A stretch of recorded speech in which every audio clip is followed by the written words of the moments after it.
강선우 지키려 소통경청 귀단나. 오늘 한겨레 신문조차도 강하게 비판하고 있는 강선우 임명 강행. 이재명 대통령은 왜 갖은 비판에도 불구하고 같은 진영 내에서의 비판의 목소리가 높아지는데도 불구하고 강선우 후보를 감쌀까? 이것도 궁금증인데 그 전에 새로운 갑질 의혹이 또 제기됐습니다. 장관 갑질, 병원 갑질, 보좌진 갑질 의혹에 이어서 이번엔 교수 갑질 의혹이 추가가 된 겁니다. 함께 보시죠. 국회의원이 되기 직전 성균관대 겸임교수로 재직하고 있었습니다. 그러니까 2017년이죠. 자, 1학기 5주차 수업부터 결강했다는 증언들이 쏟아져 나옵니다. 무단 결강을 상당히 했다라는 거예요. 5월 민주당 선대위 활동 등을 시작해서 정치 활동 때문에 5주 가까이 무단 결강을 했다는 당시 수강생 학생들의 증언까지 쏟아져 나왔습니다. 대면 공지 없었다, 교수가 학기 중에 그만두는 게 의아했다, 무단으로 결강하면서도 양해 구하지도 않았다 등등 학생들은 장관 임명에 반대하기도 했습니다. 당시 수강생들이 인터뷰하고 나섰습니다. 증언하고 나섰습니다. 뭐라고 얘기했을까요? 음성 녹음 파일을 틀어놓고 이게 수업이다라고 해서 황당했다. 이렇게 무책임했는데 장관 자격 없다. 무의미한 수업에 등록금이 아까울 정도였다. 라며 무책임한 태도였다라고 지적을 했습니다. 교수 갑질 의혹은 크게 두 갈래인데 첫 번째 갈래부터 좀 얘기 나눠보죠. 두 번째 갈래는 잠시 후에 또 파헤쳐 보겠습니다. 자, 일단 여기까지. 정혁진 변호사님. 네네. 법대 교수 한 적 있죠? 네네. 어디였죠? 숭실대에서 숭실대에서 네네. 교수 생활 꽤 하셨어요, 제가 알기로.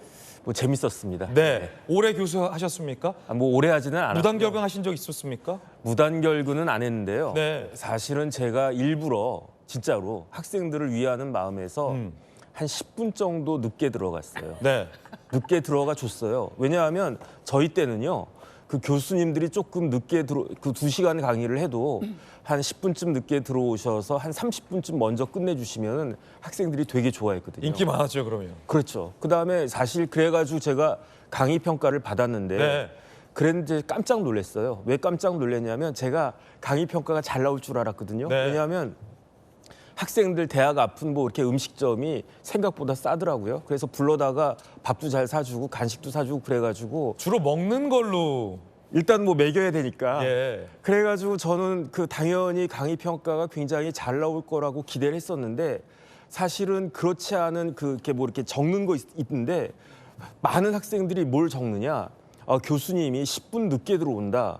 그래야 저는 깜짝 놀랐었어요. 예. 왜 깜짝 놀랐느냐? 우리 때 같으면 386들은 그 80년대 학번들은 교수님들이 좀 늦게 들어와서 빨리 끝내주면 좋은데 왜 거기에 대해서 불만이지라고 생각을 했는데 저희 때와 다른 게 있었어요. 맞아요. 제가 나중에 그 생각을 해보니까 요즘 학생들은 수업에 배우는 걸 굉장히 중요시 여겨요. 그런 것도 있고 그 다음에 굉장히 계산적이더라고요. 저희는 그 과외가 금지된 세대여가지고 학원 과외 이런 거를 못했기 때문에 그런 거에 대한 개념이 없었는데 그때 학생들만 하더라도 과외도 다니고 학원도 다니고 그랬던 그 학생들이었거든요. 그러니까 돈이 얼마나 귀중한지를 아는 거예요. 예. 그러니까 일일이 다 계산을 해가지고 내가 이 대학에 등록금을 얼마를 냈는데 그런데 그렇게 이걸 갖다가 1시간으로 환산하면 얼마고 10분으로 환산하면 얼마다. 그런데 저 교수는 10분씩 늦게 들어오더라. 그러면 결국은 내가 누려야 될 서비스가 10분 정도는 덜 받은 거 아니냐.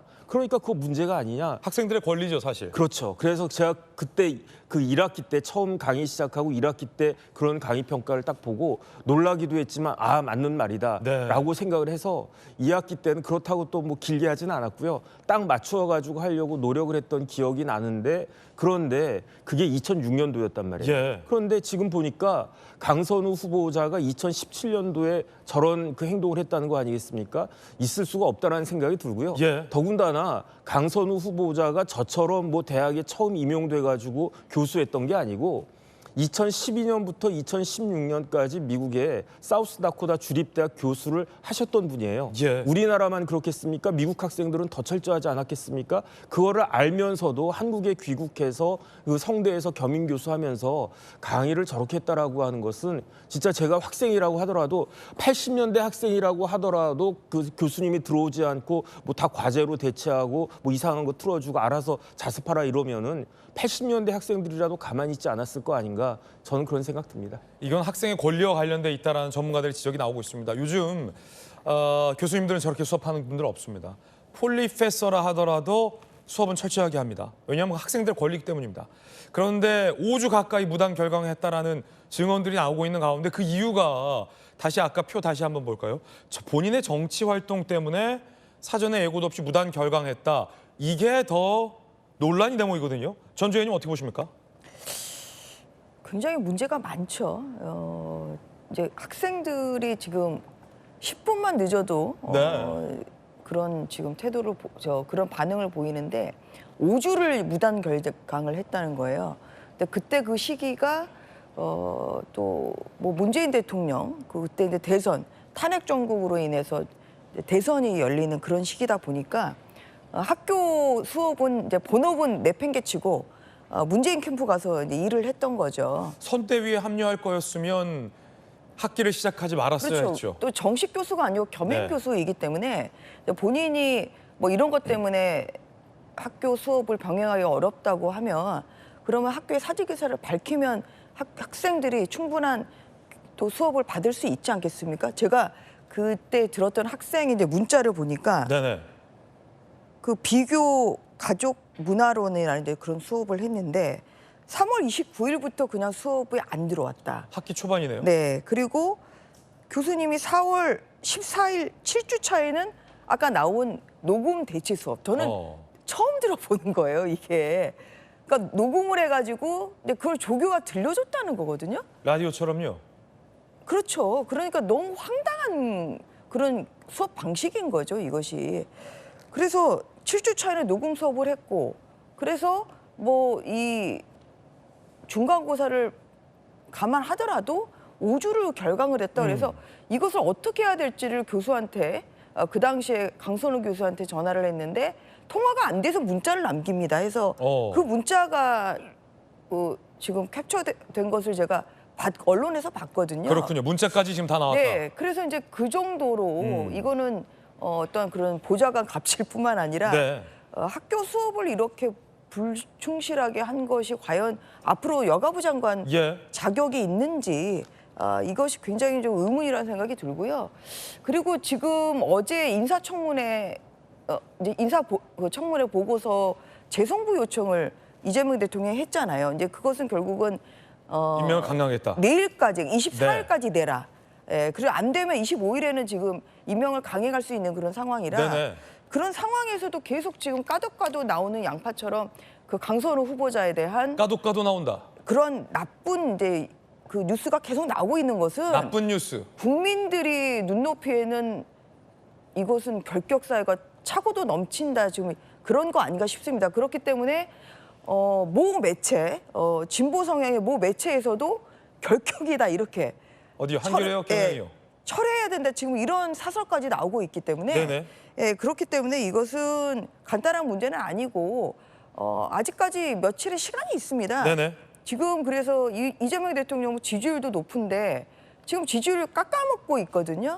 그래서 이런 것이 정권 초기에 이런 교만이 결국은 나중에 정권 심판론까지 이어질 수 있다는 점을 명심을 하시면 좋을 것 같고 네네. 저는 지금이라도 강선우 후보자에 대해서는 다시 한번 그 국민의 여러 가지 다양한 의견을 경청을 해서 지명 철회를 하는 것이 맞다고 생각합니다. 예. 민주당 보좌진들 사이에서도 장관 임명에 반대한다는 여론이 나왔고 그리고 여성단체에서도 이재명 대통령의 지명 철회하라는 요구가 나왔고 참여연대 등 진보단체에서도 강선우 후보자의 임명을 반대한다는 여론이 나왔고 전직 문재인 정부 여가부 장관도 여가부 장관 임명에 반대한다는 목소리를 냈고 이제는 수업을 들었던 학생들도 장관이 되는 것은 안 된다라고 반대 의견을 내고 있습니다. 민주당 지도부 몇몇만 찬성하고 있는 것 아니냐라는 언론의 지적도 있습니다. 자, 또 하나의 결이 있습니다. 교수 갑질 의혹과 관련해서. 자, 결국 그 학기 채우지 못하게 되자 대선 캠프로 합류를 했다고 합니다. 학교에서 그러면 교수 사임계를 내달라라고 요청을 했는데 여러 보도에 따르면 바쁘다. 여의도 당사에 와서 받아가라 라고 했다는 겁니다. 바쁘다. 받아가라 했다는 겁니다. 앞서 같은 진영 문재인 정부 여가부 장관에게는 예산 깎아놓고 의원실에 와서 장관의 사과가 이어졌는데 장관은 의원실을 호출했는데 이번엔 학교 측에게 바쁘다. 사임에서 받아가라. 당사에 와서 받아가라. 학교 측 관계자의 진술이 TV조선 보도로 보도되고 있습니다. 자, 이 대목에서 지금 갑질 의혹이 일고 있습니다. 김유정 의원님, 바쁘다, 받아가라. 아니 저는 그 기사 보고 이렇게 해도 되는 거구나라는 거를 배웠습니다. 이렇게 하면 안 되죠. 아니 이렇게 했잖아요. 저는 상상을 못 해본 일인데 네, 강선호 부자가 이때 당시 아마 부대변인이었을 거예요. 캠프예요. 예. 근데 캠프에는 어떤 직책으로 합류했는지 몰라도 선대위에서 예, 당에서 이제 부대변인을 하다가 선대위에 합류를 한 것인데 그렇군요. 그 미국에서 교수 생활을 하다가 2016년에 비례대표에 본인이 이제 그 응모를 하고 인터넷으로 응모를 하고 이제 안 됐죠. 그러고 나서 당에서 이제 부대변인 활동도 하고 이렇게 했던 것으로 기억을 하는데 학생들에 대해서도 굉장히 무책임한 거죠. 그럼 나중에 이거를 또 성대에서 그 교수 했다는 거를 겸임 교수였던가요? 그거를 또 본인의 총선 공보물에는 또 씁니다. 이력으로 썼어요? 네, 이력으로 씁니다. 그러니까 학생들로서는 지금 그때 당시에는 정확하게 강선우라는 그 교수에 대해서 정확하게 몰랐겠지만 지금 이런 논란이 불거지고 나니까 그때 그 사람이구나라고 이제 반추할 거 아니겠습니까? 네네.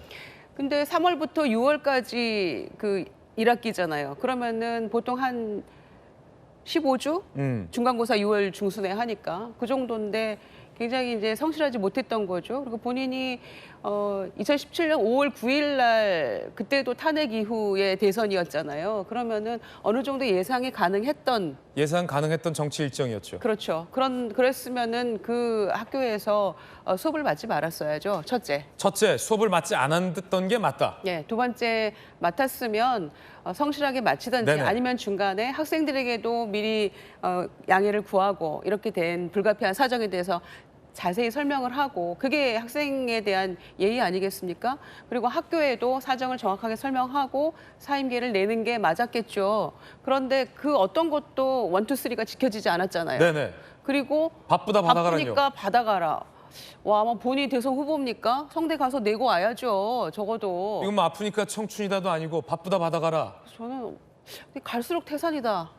그런 생각도 한편 들고요. 태산이다. 이것은 학교 교직원에 대한 갑질이죠. 예. 이것 또한 갑질 아닙니까? 아니 선대위에서 본인이 대선 후보 아닌데 그거 정도 가서 제출할 시간도 없었다라는 것은 그래서 이후에 어떻게 됐나 모르겠어요. 학교에서 받으러 왔는지 예. 그 이후 이야기는 지금 없지만 하나를 보면 열을 아는 거 아니겠습니까? 그래서 저는 이게 이재명 대통령이 우상호 정무수석 갈수록 얼굴이 안 좋아지고 있는 우상호 정무수석이 정무수석 얼굴이 안 좋아지고 있다. 설명한 바에 따르면 당에서 당 그 지도부의 강력한 요청을 예. 뭐 불가피하게 들을 수밖에 없었다라는 취지로 당에 물어보세요 이렇게 설명을 했잖아요. 네네. 그러니까 제가 생각하기에는 우상호 정무수석도 민심을 정확하게 전달한 것 같은데 뭔가 관철이 안 된 것 같고 그 말에서 그 답변에서 배어 나오는 느낌은 그래서 당에 물어보세요 이렇게 기자의 질문에 얘기를 하던데 모르겠습니다. 당에서 왜 그렇게 강력하게 요청을 했는지 모르겠습니다만은 두고두고 이게 예. 지금 초기에 실용 정부 그리고 인사도 칭찬받은 인사도 꽤 많고요. 그랬는데 이게 뭔가 딱 브레이크가 걸리는 느낌이고 저는 제가 보기에 두고두고 뭔가 발목 잡을 암초가 네네. 되는 게 아닌가라는 그런 걱정이 됩니다. 저는. 아니 이 어록들도 좀 예상외라는 반응들이 민주당 내부에서 많더라고요. 모 중진 의원이 직접 저에게 해준 말인데 예상치 못한 발언 양식이라는 거죠. 예를 들어 전직 장관, 당신은 현직 장관이었죠. 문재인 정부 같은 진영 내의 장관에게 초선 의원이 하라는 대로 하면 되지 말이 많냐 라고 말했다는 거. 병기 수리 지시와 관련해서도 보좌진 청문회에 나와서 병기와 관련돼서 조언을 구한 것이다. 어록을 쓰고 나가고 있다는 거예요. 이번에도 바쁘다 받아가라. 이 어록에 대해서는 어떻게 보십니까? 물론 약간 수정해야 될 부분은 장관한테 직접적으로 장관한테 하진 않았겠죠. 네, 장관 보좌진에게 했겠죠. 네네네.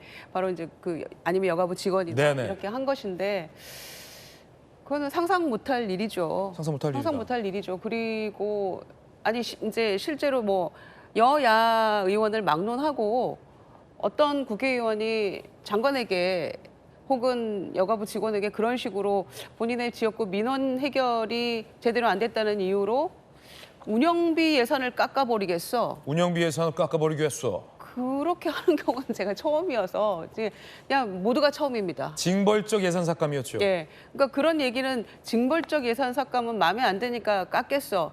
그런데 장관이 와서 한 소리 듣고 다시 복원시켰다 이렇게 회고를 하고 있잖아요. 이렇게 문자를 통해서. 근데 저희가 이제 보기 드문 경우이고 처음 보는 케이스이고 해서 굉장히 놀라운데 당황스럽다. 네, 이게 진짜 아무렇지도 않은 네. 건지 저는 아닌 예. 건 아니어야 된다고 생각하거든요. 아닌 건 아니어야 된다. 네, 그 기준은 누구에게나 공평하게 적용이 돼야 된다라는 생각입니다. 오늘 저희 도지구쇼에는요, 스튜디오에 국회 여가위 출신의 전주현 의원님, 네. 김유정 의원님 두 분 모시고 의견 듣고 있습니다. 여가위 위원 출신입니다. 강선우 의원도 여가위였죠.